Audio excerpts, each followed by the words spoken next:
이번 주로 우리가 요한계시록을 7번째 공부를 하게 되어지는데요. 이제 요한계시록이 무섭고 두려운 책만은 아니다라고 하는 부분들을 여러분들이 이제 깨닫게 되었으리라고 생각하는데요. 일곱인 또 14만 4천, 오늘 이어서 또다시 일곱 나팔 재앙이 나옵니다. 여러분, 재앙을 좋아하는 사람 아무도 없을 것입니다. 저 역시 좋아하지 않습니다.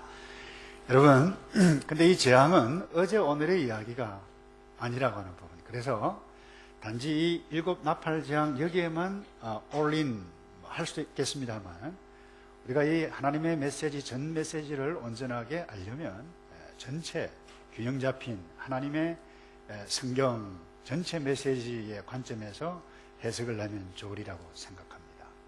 어떤 분은 이런 이야기예요.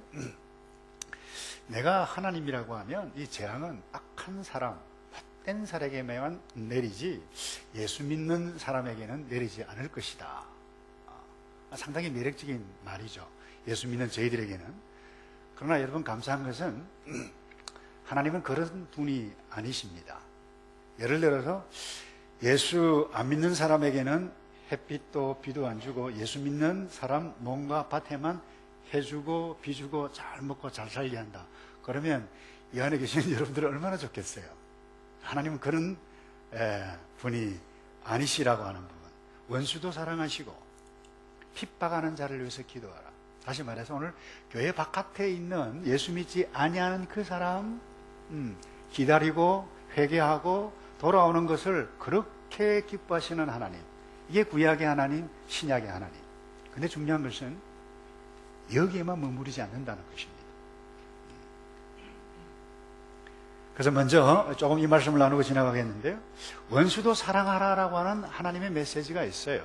그래서 마태복음 5장 45절에 보면 이런 말씀이 있죠. 이같이 한즉 하늘에 계신 너희 아버지의 아들이 되리니 이는 하나님이 그 해를 햇빛입니다. 악인과 선인에게 비치게 하시며 비를 의로운 자와 불의한 자에게 내리우심이니라. 여러분, 하나님은 악한 사람이 회개해서 돌아오는 것을 그렇게도 기뻐하신다. 에스겔 선지자를 통해서 말씀하셨고요. 바울을 통해서도 말씀하셨어요. 어떤 의미에서 요한계시록 전체 통해서 회개하여 돌아오기를 원하시는 그 하나님의 마음을 알 수가 있습니다. 그런데 여러분, 일곱인 재앙 이어서 중간에 삽입되어진 14만 4천 셀 수 없는 무리, 우리 지난주 공부했는데 다시 일곱 나팔 재앙 환상을 통해서 요한에게 보여주시고 우리들에게 미리 계시하시고 예언하시는 이유가 무엇인가? 여러분, 재앙이 필요하다는 것입니다. 재앙을 통해서 하나님께서 역사해 가세요. 재앙을 통해서 말씀하시는 하나님, 이건 먼저 여러분들이 알았으면 좋겠어요. 그런데 문제는 이 재앙이 누구에 의해서 이루어지느냐. 이미 일곱인에서 나누었습니다마는 재앙은 하나님의 손 보좌에 앉으신 이 그분의 통치하에서 일어난다. 오늘 본문에도 2절에 읽지는 않았습니다마는 내가 봄에 하나님 앞에 시위한 일곱 천사가 있어 일곱 나팔을 받았더라. 자, 하나님 앞에 시위한 서 있는 일곱 천사가 보좌에 앉으신 이로부터 나팔을 받아서 딱 불 때에 재앙이 오늘 읽었던 말씀, 엄청난 재앙들이 나타나죠. 여러분, 하나님에 의해서 이루어진다는 것입니다. 그런데 여러분, 이 하나님이 누구의 하나님이죠? 나의 하나님이라고 하면 두려움이 없어요. 우리의 하나님 괜찮아요. 근데 그 하나님이 그들의 하나님이라고 생각하는 사람은 엄청 무서운 거예요. 이 일을 어떻게 하지? 그래서 예수 믿고 개인적으로 예수 그리스도를 나의 삶의 구주로 고백하고 이 예수 그리스도는 나의 주님, 이 하나님 나의 하나님이라고 고백하고 확신하는 사람은 우리 아버지 하나님께서 이래 가시는데 그러잖아요. 겁날 것 없잖아요. 그리고 두 번째 우리가 알아야 할 것은 하나님께서는 죄와 악인을 심판하시는 분입니다. 궁극적으로 악을 심판하세요. 그리고 악과 관계되어 있는 사람들을 심판하세요. 이 재앙을 통해서 심판하세요. 신구약 성경 전체가 이것을 보여주고 있습니다. 여러분 노아 시대 아시나요? 악한 사람들 지면에 다 쓰셨어요. 창세기 7장 23절에 이런 말씀이 있죠. 지면의 모든 생물을 썰어버리시니 그 사람과 짐승과 기는 것과 공중의 새까지라 이들은 땅에서 썰어버림을 당하였으되 홀로 노아와 그와 함께 방주에 있던 어떤 사람만요? 자만, 노아 가족들만 남았더라. 소돔과 고모라를 기억하시죠? 하나님께 심판하시겠다고 말씀했어요. 다 죽었어요. 그 지역이. 그런데 아브라함, 하나님의 백성 아브라함의 친척이었던 그야말로 아주 럭키한 롯 가족도 살았어요. 자, 이게 보면 하나님께서 어떤 의도를 가지고 재앙하시는 것을 보게 되어집니다. 그래서 여러분 시편 1편에 보면 기자를 통해서 이미 말씀하셔요. 그러므로 악인이 심판을 견디지 못한다. 악인 심판받는다는 것입니다. 그리고 죄인, 회개하지 않는 자는 의인의 회중에 들지 못한다. 대저 의인의 길은 여호와께서 인정하시고 상 주시지만은 악인의 길은 망하리로다. 자, 그런데 여러분 구약의 이스라엘 백성들이 얼마나 고난을 당하고 오늘도 신약에 있는 저와 여러분들이 예수 믿는 사람들이 얼마나 많은 고난과 환난을 당합니까? 그런데 하나님은 분명히 말씀하세요. 타겟을 두고 한다. 여러분 7가지 출애굽 때 바로와 그 백성들에게 하나님께서 10가지 재앙을 내리셨어요. 그 무서운 재앙이죠. 무시무시한 재앙이죠. 사실 오늘 10가지 재앙과 거의 흡사한 내용들이 여기에 나타나고 대접 재앙에도 계속해서 이어져 가고 있어요. 자 보세요. 애굽의 나일강이 피가 됩니다. 우박이, 깨구리가, 파리가, 칠흑 같은 어두움이, 그리고 사람이 죽었어요. 근데 재밌는 것은 같은 애굽 이집트였지만 그 고센 땅 이스라엘 백성들이 있었던 그 땅에는 장자의 죽음이 임하지 않았습니다. 파리떼가 임하지 않았어요.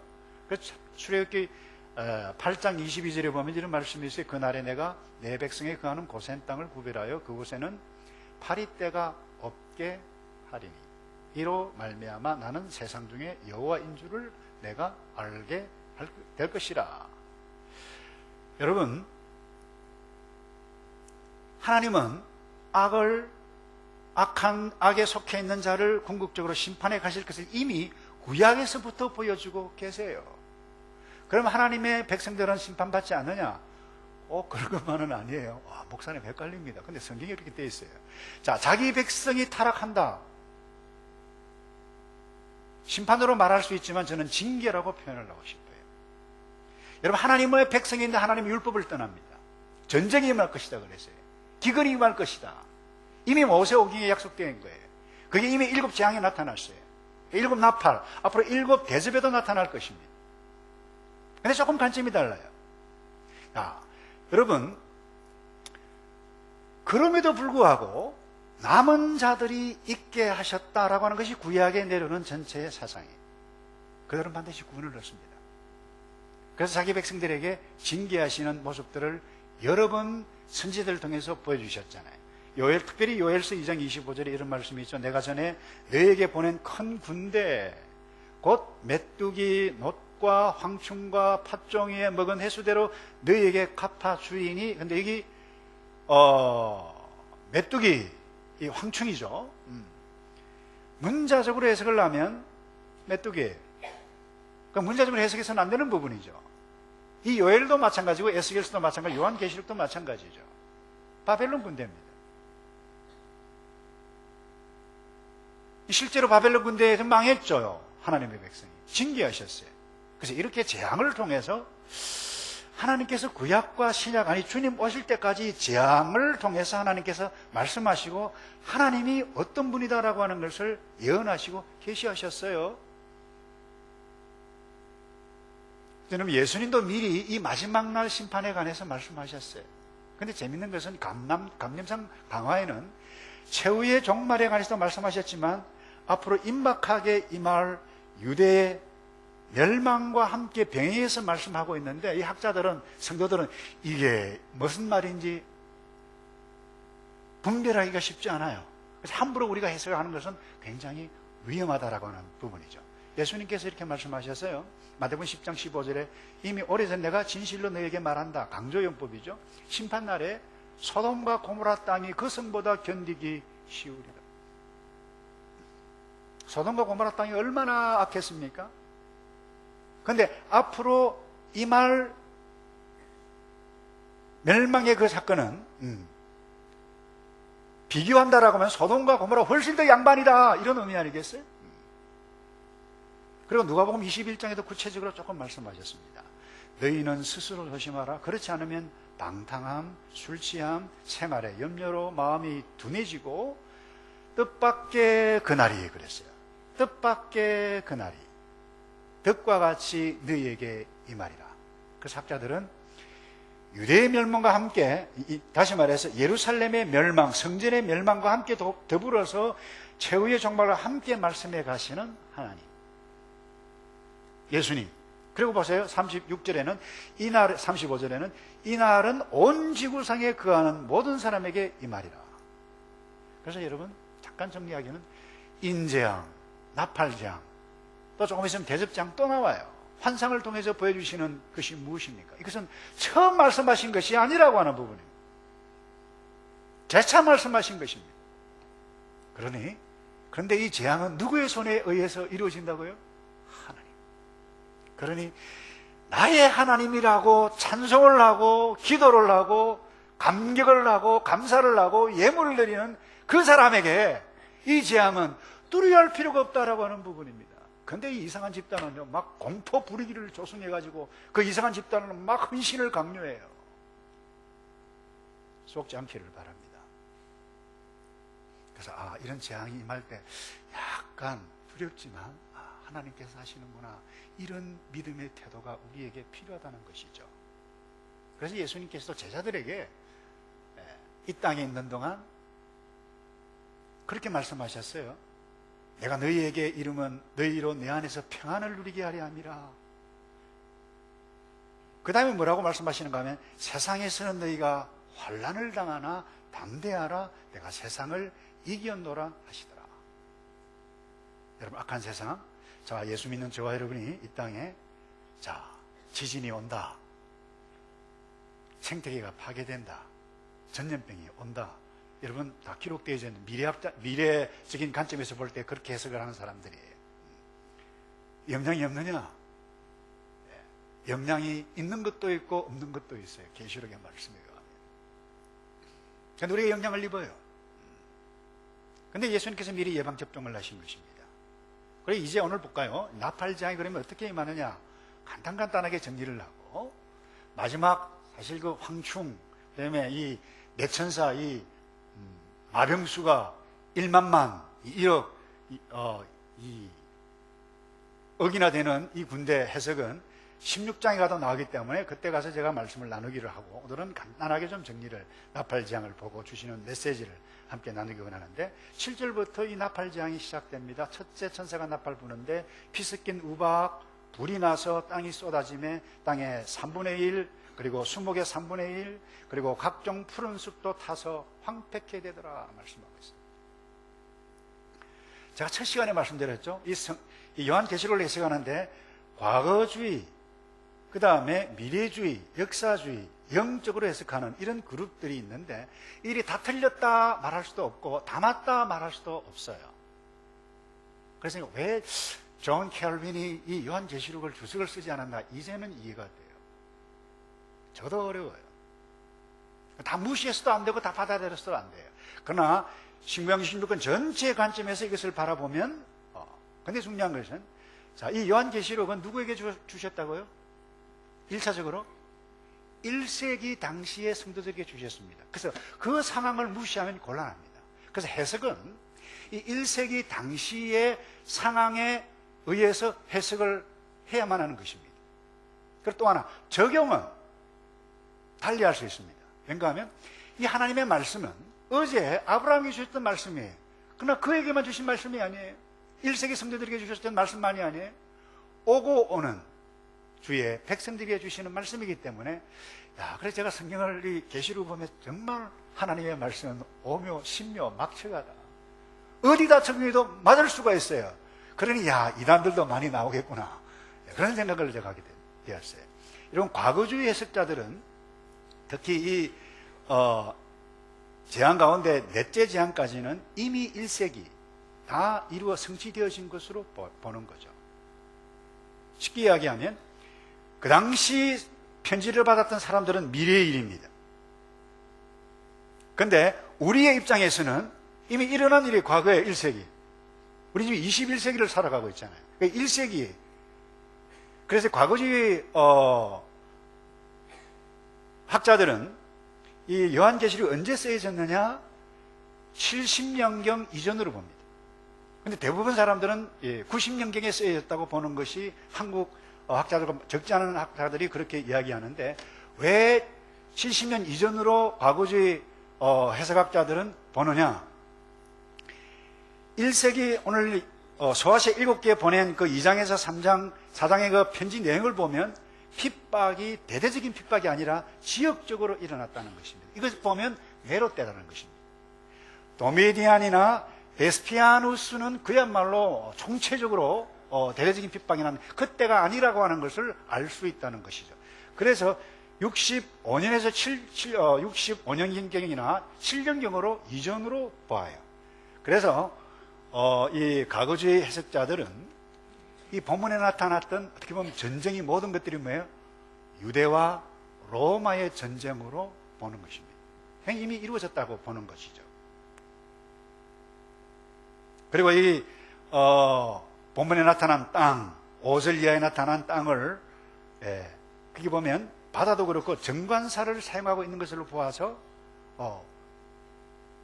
바다는 갈릴리 호수, 그리고 땅은 이스라엘 땅을 가리킨다. 그래서 8장 역시 유대와 로마 전쟁 중에 이스라엘 땅에 내릴 하나님의 심판으로 해석을 해요. 상당히 저는 일리가 있다고 봅니다. 근데 다 맞는 것은 아니에요. 거기에만 머물면 곤란하다고 봐요. 그러니까 실제로 역사가 조세푸스의 글에 의하면 이 유대 로마 전쟁 중에 수목이 불타고 파괴되어서 광야처럼 되었다는 것입니다. 그런데 이제 미래 관점 역사주의 학자들은 이것을 뭐예요? 다가올 미래의 관점으로 봐요. 그래서 이것은 뭐예요? 생태계의 파괴로 보는 것이죠. 둘째 나팔도 마찬가지입니다. 둘째를 보실까요? 둘째 천사가 나팔을 부니 불붙는 큰 산과 같은 것이 바다에 던지우매. 그런데 이 바다라고 하는 것은 정관사를 사용하고 있어요. 바다의 3분의 1이 피가 되고, 그 다음에 배들이 3분의 1이 깨어지더라. 이런 내용이 이제 둘째 나팔 재앙이 나오잖아요. 그래서 과거주의자는 이 물고기 배의 파괴 3분의 1을 유대 로마 전쟁으로 보는 것입니다. 성취된 것으로 보는 거죠. 실제로 조세푸스 유대인 역사가입니다. 이 유대 전쟁사 제3권 10장 9절에 보면 이런 것이 기록이 되어졌다고 그래요. 로마군이 수많은 이스라엘 군인들을 갈릴리 호수로 몰아서 죽였기 때문에 바다는 시체로 가득했고 핏빛으로 변했다고 기록되어 있습니다. 그러나 미래주의, 역사주의 관점의 학자들은 이 바다 색깔의 변화는 앞으로 생태계의 변화로, 적조 현상으로 나타나게 되어질 것이다. 그러니까 중요한 것은 피조물의, 아니 생태계의 일정 부분이 엄청난 파괴가 나타난다는 것입니다. 이미 여러분 우리가 체험하고 있지만, 오늘 21세기 살아가는 저와 여러분 이미 일어나고 있는 것들을 우리가 경험하고 있잖아요. 우리는 둘 다 리저너블하다고 우리는 볼 수 있어야 한다는 것이죠. 근데 가끔 어떤 사람은 지나친 정의를 합니다. 타락한 천사가 해를 주는 것으로 본다는 거죠. 저는 아주 독특한 견해라고 봅니다. 세 번째요. 세 번째 재앙은 11절에 나오는데, 셋째 천사가 나팔을 부니 햇불같이 타는 큰 별. 자 보세요. 햇불같이 타는 큰 별. 그래서 과학자, 미래주의 학자들이 그것을 무엇을 보느냐? 여러분들이 소행성 유성으로 봅니다. 자, 여러분 소행성 유성이 확 오면, 대기권으로 오면 이것이 뭐가 됩니까? 눈을 지그시 감으시는 분이 계시는데 공부를 가지고, 뭐죠? 불이 납니다. 불. 예. 근데 이게 떨어지는데 떨어져서 물의 권은 샘들이 오염이 되어진다는 것입니다. 그래서 물 근원이 심각한 오염이 일어날 것이다. 그런데 재밌는 것은 이 하늘의 별을 또 영적으로 해석하는 사람은 타락한 천사로 보는 사람이 있어요. 저는 이건 아니다고 봐요.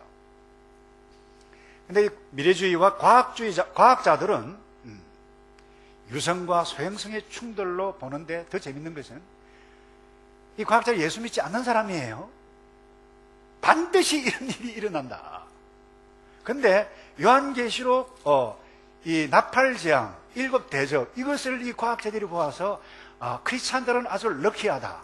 이미 일어날 것을 조금 맛보았을 것이다. 여러분 유튜브에 나와 있어요. 그러니까 유튜브에 나와 있는, 죄송합니다만 그 이상한 목사님들이 강의한 것은 안 보는 게 더 좋을 것 같아요. 여러분의 영적 건강상. 근데 오히려 디스커버리 채널 이런 데서 만든 과학적인 보면 대단히 합리적일 수 있겠다라고 하는 것을 깨달을 수 있습니다. 기회되면, 시간이 되면 한번 여러분들과 함께 그것을 보게 될지는 모르겠는데 예배 시간에 1시간 10분, 20분이나 돼요. 그게. 근데 문제는 여러분이 나팔재앙, 네 번째 재앙까지는 무시무시한 자연 생태계의 변화가 올 수 있다라고 하는 것을 자연스럽게 감지해 갈 수 있다라고 하는 부분. 네 번째 재앙에 보면 더 무서운 일이 일어납니다. 달과 해가 빛을 잃습니다. 이건 어떤 일식월식이 아니에요. 차원이 달라요. 과학자들도 그래요. 해가, 이 우주 전체의 빛의 근원이 날아가 버릴 수 있다라고 하는 부분입니다. 근데 이것이 끝이 아니에요. 갑자기 장면이 샥 바뀌어가지고 독수리가 날아와서 긴장감을 고조시키면서 재난이다. 이런 계획판에는 화가 다시 더 온다는 것입니다. 그리고는 9장에 넘어갑니다. 두 재앙이 나타나는데 훨씬 더 극심한 것이 나옵니다. 인간이 이제는 자연계가 아니라 처절한 인간에게 고통을 주는 것이 나옵니다. 황충이 나와요. 무적행에서. 그래서 이것을 헬라 원문에는 메뚜기예요. 그런데 메뚜기의 문자적으로 해석을 하면 되지 않아요. 이건 굉장히 악마적인 황충이에요. 이게요, 사람을 괴롭히는데 영혼까지 괴롭혀요. 그런데 더 재밌는 것은 죽지는 않아요. 얼마나 고통 가운데 있게 하는지 몰라요. 이게 일어날 것인데 감사한 것은 하나님의 인을 받은 자에게는 그게는 해함이 없더라 말씀하고 있어요. 할렐루야. 근데 그 다음에요, 대천사, 이제 마병수 군대가 나와요. 유브라 대강이 나와요. 16장 가면 아마 개돈 나오고요, 마곡전쟁 나오는데 같은 것이기 때문에 오늘은 제가 넘어가고 다음에 16장 강의할 때 제가 아마겟돈 전쟁에 관해서 제가 좀 말씀을 좀 드리겠는데, 문제는 중요한 것은 인구 3분의 1이 죽임을 당한다고 그랬어요. 그런데 과거주의 해석자들은 이 당시 로마와 파르티아라고 하는 나라, 엄청난 강력한 나라가 그 당시 이 나라 망하죠, 로마가. 그것으로 봅니다. 그런데 어쨌든 이 모든 재앙 누구에 의해서 다스리신다고요? 하나님. 어떤 하나님요? 그들의 하나님이 아니고 누구의 하나님? 나의 하나님. 여러분 믿으십니까? 근데 만약에 그들의 하나님, 저들의 하나님, 저 사람이 믿는 하나님하고 내가 지금 생각하고 있는 다른갑다 이렇게 생각하면 곤란합니다, 여러분. 나의 하나님, 성경에서 말씀하시는 그 하나님, 이스라엘 아브라함을 선택하시고 부르시고 에베소교의 성도들을 창세전에 선택하시고 부르시고 십자가 죽으시고 성령을 통해서 부르시고 성령으로 인침을 받게 하신 그 하나님이 나의 하나님인데, 이 하나님이 재앙을 어제 역사하시고 오늘 역사하시고 마지막의 역사를 그 하나님이 나의 하나님이라고 하면 두려워할 필요가 없는 것입니다. 지금 죽어도 우린, 여러분 예수 믿는다고 해서 사고 나가지 않나요? 예수 믿는다고 해서 여러분 사업 실패하지 않나요? 고난당하지 않나요? 박해당하지 않나요? 지금도 박해를 당하고 있어요. 그럼 한번 따라서 할까요? 그리스도 예수 안에 있는 자에게는 결코 정죄함이 없나니. 여러분, 이것을 믿기를 바랍니다. 그래서 여러분, 오늘 마지막 절에 보면 기가 막힌, 좋아서 기가 막힌 것이 아니라 도무지 이해가 안 되는 말씀이 나와요. 거기 보면요, 이 20절에 보면 이 재앙에 죽지 않고 남은 사람들은 그 손으로 행하는 일을 회개치 아니하고 오히려 여러 귀신 또는 보거나 듣거나 다니거나 하지 못하는 금, 은, 동, 목석의 우상에게 절하고 21절에 또 그 살인과 복술과 음행과 도둑질을 뭐 한다고요? 회개치 아니하니라. 이 사람이 어떤 사람들입니까? 이 절은 예수 믿는 사람이 아닙니다. 여기 보니까 이 재앙에 죽지 않고 악한 사람들, 예수 믿지 않는 사람들. 그런데요, 재앙을 보고 무시무시한 것들을 보면 와, 하나님이 일하신 것 같다 깨닫고 회개해야 될 텐데 회개를 하지 않아요. 그래서 여러분, 믿음의 자리에 떠나지 말아야 할 경고의 메시지도 오늘 이 말씀 가운데 저와 여러분에게 주신다라고 하는 것을 기억해야 할 필요가 있습니다. 믿음을 떠나는 사람이 있습니다. 예수 처음 믿을 때 너무 좋아서 어쩔 줄을 몰라요. 그랬던 사람이 믿음을 떠나는 사람이 있어요. 공동체를 떠나는 사람이 있습니다. 자, 다시 여러분들 겁주기 위한 것이 아니라 우리 모두를 위한 경고입니다. 자, 이 요한계시록 메시지 누구에게 주셨다고요? 구체적으로 1세기에 있는 교회 성도들에게 준 것입니다. 자, 이것을 받았을 때 우리가 어떻게 하라는 것입니까? 아, 회개하라라고 하는 메시지 담겨져 있다라고 하는 부분입니다. 어떤 신학자는 노골적으로 회개하라고 메시지가 아니라 재앙을 해도 절대로 회개하지 않는다. 그래서 하나님의 재앙의 정당성을 강조하기 위한 메시지다. 그렇게 말씀을 하는 사람도 있어요. 그런데 여러분, 우리가 오늘 마지막에 예수님께서 경고하신 메시지를 받아야 할 줄 믿는데, 예수님께서 그렇게 말씀하셨어요. 마지막 때에 믿음을 보겠느냐. 누가복음 18장 8절입니다. 이런 말씀이 있어요. 그러나 인자가 올 때에 세상에서 믿음을 보겠느냐 하시니라. 여러분, 데마가 떠났어요. 세상을 사랑해서 떠났어요. 신앙생활을 하던 교회 안에 있었던 사람들이 떠났어요. 여러분, 히브리서를 여러분 집에 돌아가셔서 시간 나시는 분들 특별히 경건을 영적으로 성장하기를 원하시면 읽어보세요. 세례를 받았어요. 하늘로부터 한번 은혜를 받고 비침을 받았는데 타락해요. 그들은 회개하지 않아요. 이런 사람들이 있어요. 세상에 좋아서 떠나가요. 때로는 예수 믿고 살아가는 것이 너무 힘들어서 포기하는 사람이 또 있는지도 모르겠어요. 지금도 저는 보는데요, 알파를 11기까지 지금 하고 있어요. 예수 믿고 좋아서 눈물 흘리는 사람도 있어요. 그런데 어느 날 보면 믿음을 떠나요. 예수님께서 예언하신 거예요. 이 가운데 그러면 한 분도 없기를 주님의 이름으로 축복합니다. 그래서 여러분, 이런 사람들을 성경은 뭐라고 딱 한마디로 정리하고 있어요. 히브리서 12장 25절에 이렇게 말씀하세요. 너희는 삼가 말씀하신 일을 거역하지 말라. 말씀이 좀 나오시면 좋은데, 땅에서 경고하신 일을 거역한 그들이 피하지 못하였거든. 하물며 하늘로부터 경고하신 일을 배반하는 우리일까 보냐.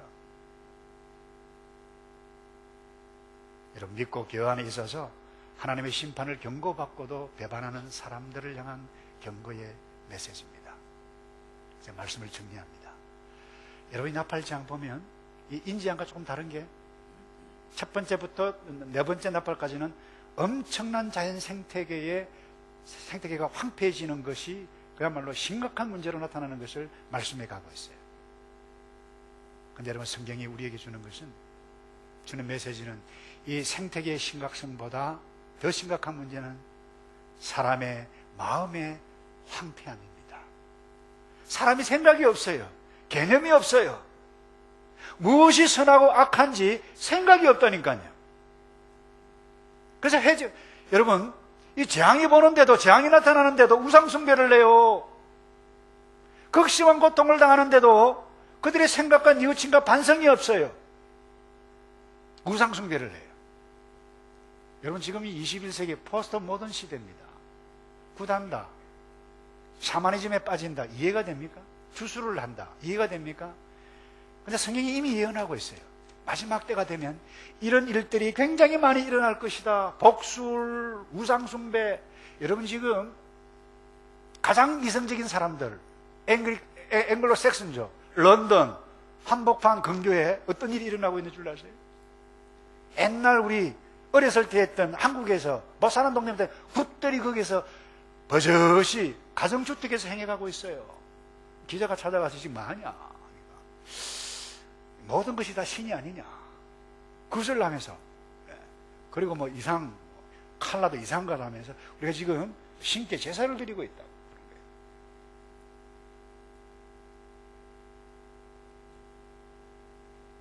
살인을 합니다. 그리고 성경에 살인 다음에 뭐가 나오죠? 복술이 나와요. 이 복술은 매직입니다. 계획판 성경과 쉬운 성경에는 이 마술이라고 했는데, 사실 여러분, 이 마술은 사람들이 손 가지고 뭐 이렇게 쏘기는 거잖아요. 여러분, 마술 흉내 내지 않기를 축복합니다. 여러분 자녀들 마술을 하면 얘는 쏘기는 거야. 어떤 할머니는 말이죠, 이 손자가 갑자기 손 안에 있는 깃털이 가만히 있죠? 보세요. 갑자기 흔들려요. 이야, 신기하네. 매직이네, 마술이네. 뭐한 줄 아요? 배 안에 다 배터리 넣어가지고요, 누르면 다 하는 거예요. 마술은 다 눈속임이에요. 그런데 여러분, 마술은 그렇다 치고 주술, 체면, 여러분, 체면 술이 굉장히 흥행하는 것 알죠?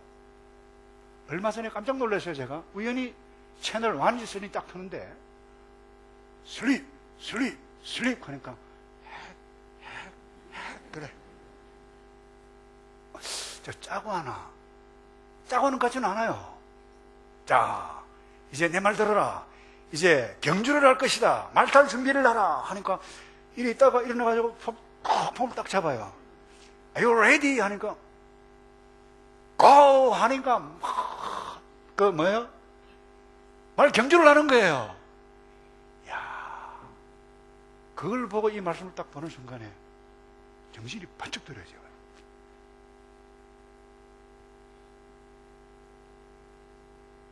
근데 여러분, 이 복술 언어학자들은, 아니 적지 않은 학자들이 그렇게 해요.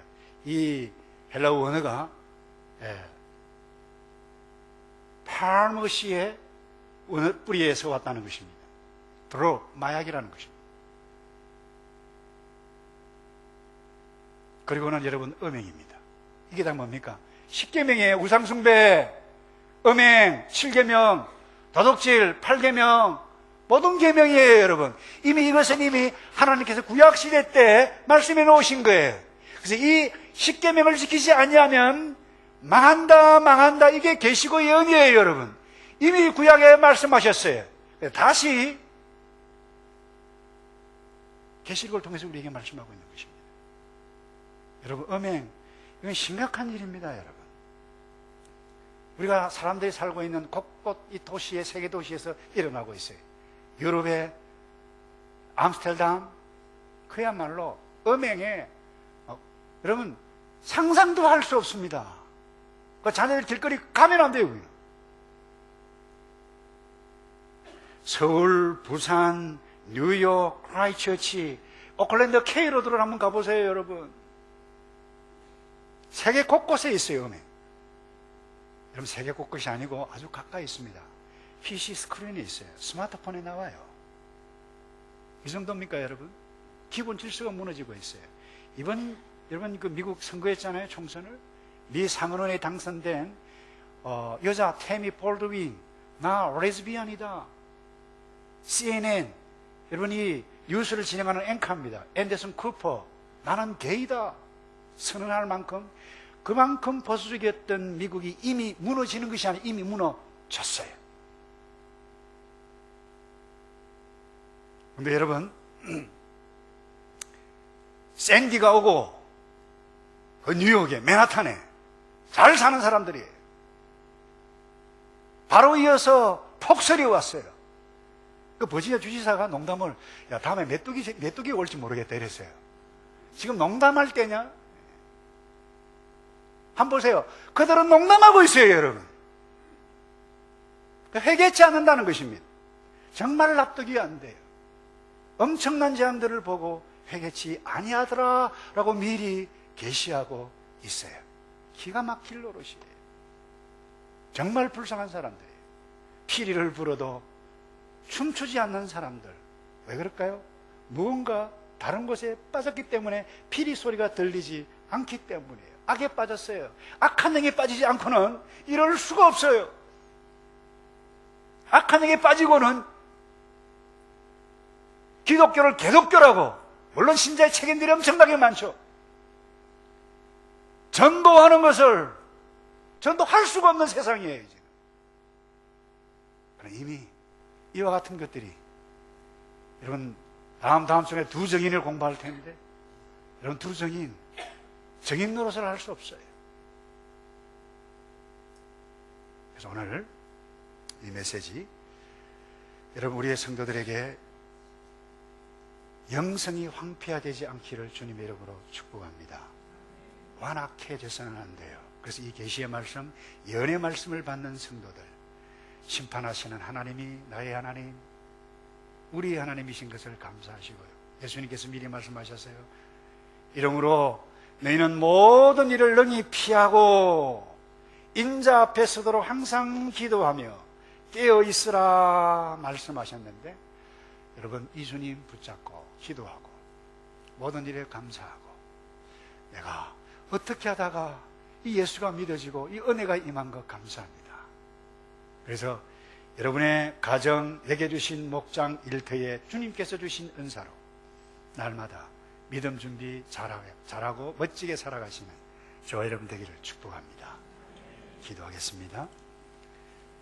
하나님, 보여주시는 것 생각 없이, 개념 없이 보지 않게 하시고, 우리가 마지막 때에 있는데 하나님의 말씀을 보고 영적으로 민감하고 기도하고 준비해 가고 전도해 가고 감사해 가고 하나님의 백성으로 서로 섬기고 겸손하게 엎드려서 주님 앞에 다른 사람을 잘 섬겨갈 수 있도록 도와주시옵소서. 두려워하지 않도록 도와주시옵소서. 한 신실한 철학자의 말처럼 내일 지구상에 종말이 온다 할지라도 나는 한 그루의 사과나무를 심겠다고 했는데, 내일 지구상에 종말이 온다 할지라도 나는 내게 주신 가정, 내게 주신 자녀, 내게 주신 이 사명 붙잡고 하나님 신실하게 봉사할 때에 너 착하고 충성된 종아, 고생했다, 고생했다. 우리에게 상급 주실 그 하나님을 바라보며 믿음 흔들리지 않고 살아가는 우리 하늘의 백성들, 주의 백성들 될 수 있도록 도와주시옵소서. 예수 그리스도의 이름으로 기도하옵나이다.